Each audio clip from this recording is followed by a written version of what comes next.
Reproductive rights once again taking center stage in Washington today. The Supreme Court unanimously striking down a challenge by a group of doctors on the FDA's regulation of brand abortion pill called mifepristone. Also today, the Senate takes a vote on new legislation by Senate Democrats to protect IVF rights.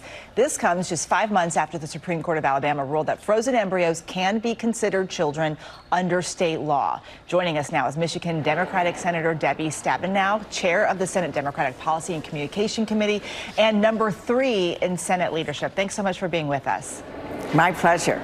Let's talk about this bill that you're working on. Senate Democrats blocked a bill authored by Republicans that also addressed IVF. Why was it blocked and how is your bill different? Well, first let me say the big question overall, as we know, is about reproductive freedom. Who makes choices for women? Who makes choices for people on their reproduction? Is it politicians? Is it judges? Or is it the people involved? Is it the women? We stand with the women of this country to make our own decisions. The bill the Republicans brought forward would not protect the freedom to use IVF. It was written in a way with a lot of loopholes, and it just didn't do the job. The vote today is about truly protecting our freedom to IVF. And this is an issue for married couples, for single women. I've heard a lot about it from my veterans in Michigan, not just women veterans, men who have been injured in war, want very much to have a family, and this is the alternative that they want, their husband and wives making those decisions. This is not the first time that Republicans have stopped portions of this bill. So what's changed and what makes you think it's going to pass this time around?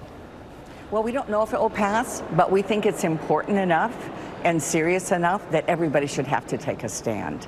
We hope that we will have more Republicans with us. We need 60 votes to be able to move forward. So we as Democrats will stand together. I expect at least a couple of colleagues on the Republican side, hopefully more. If we can get to 60, then we can tell people of this country that they have no fear of using a really important, safe procedure called in vitro fertilization if they want to start a family. Why do you think men are not speaking up more? Because it obviously has an effect on men.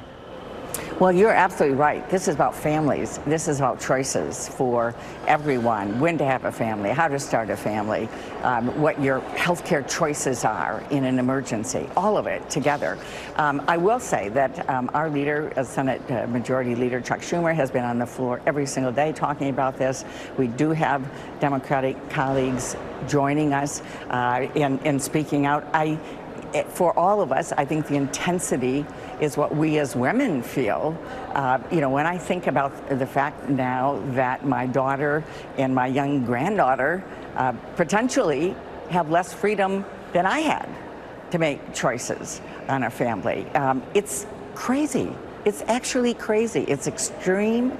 It's crazy.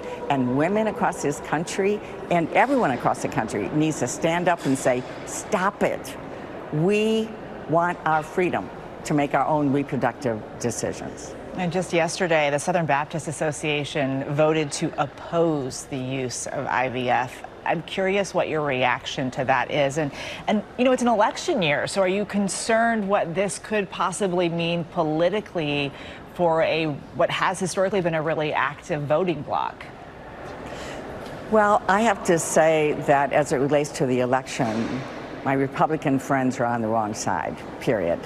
And if anything, their extremism in taking away people's freedoms to make their own healthcare decisions will not be treated favorably in the election. This is definitely a positive for Democrats who stand with women, with families, with veterans, with everyone who wants to have their own freedom to make their own decisions.